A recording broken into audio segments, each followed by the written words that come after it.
Kamu tahu nggak kalau kita akan mencapai titik tertinggi dividen demografi di 2030. That's 4 years from now. Oke. Sesudah itu kita akan decline. Oke.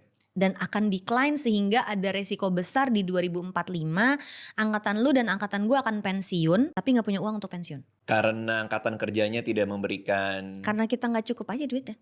Oke. Kita lifestyle-nya tinggi. Iya. Generasi orang tua kita lifestyle-nya gak setinggi kita. Kemampuan menabung dan investasinya belum tentu lebih besar daripada angkatan mereka. Sementara udah hidup enak.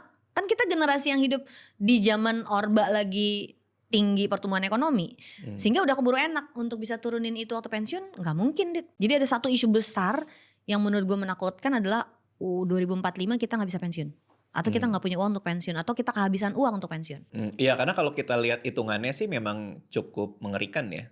Kalau kita pakai 4% rule dikali 25 itu emang cukup mengerikan sih. Sehingga penting angkanya. untuk lu punya skill apa, lu bisa menghasilkan uang apa enggak. Karena nanti waktu pensiun tetap harus bekerja, tetap harus menghasilkan uang, lu udah punya apa?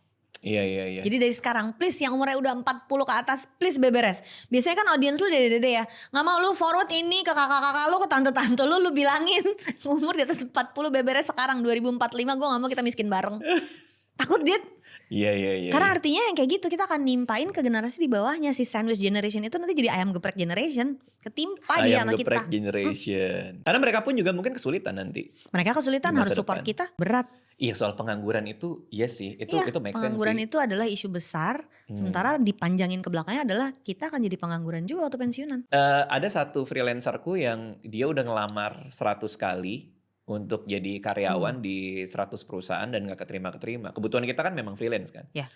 Dan akhirnya setelah dia ikut kita, terus kan dia ngurusin beberapa hal teknis kan. Kita ajarin, kita kasih beberapa project. Dan dari situ dia akhirnya masuk ke Dapat kerjaan tetap. Artinya mungkin yang dilihat sama kerjaan tetap yang sekarang, skillnya berarti ya belum lu nyampe porto lo kemarin. tuh apa Iya. gitu. Porto lo selama ini ngerjain apa segala macem gitu. Gue habis interview seorang headhunter namanya Mbak Citra. Dia bilang gini, orang tuh kalau interview suka ngomong aku butuh pengalaman. Perusahaan mana yang mau ngasih pengalaman sama lo? Gue yang gitu ya mbak. Jadi harusnya orang ngomong apa? Harusnya orang ngomong aku siap berkontribusi pada perusahaan anda. Harusnya gitu dia bilang. Bener. Oh iya juga ya. Tapi make sense sih. Iya dong. Saya kesini cari pengalaman. Enak aja lu cari pengalaman. Berarti kan lu nyoba-nyoba. Lu nyoba-nyoba. Gue butuh orang kerja kali gitu kan. Si pemberi kerjanya akan mikir kayak gitu. Ada isu-isu.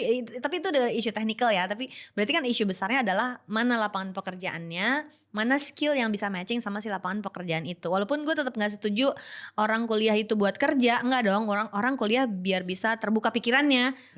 Tapi itu dua dunia yang berbeda ya. Iya sih.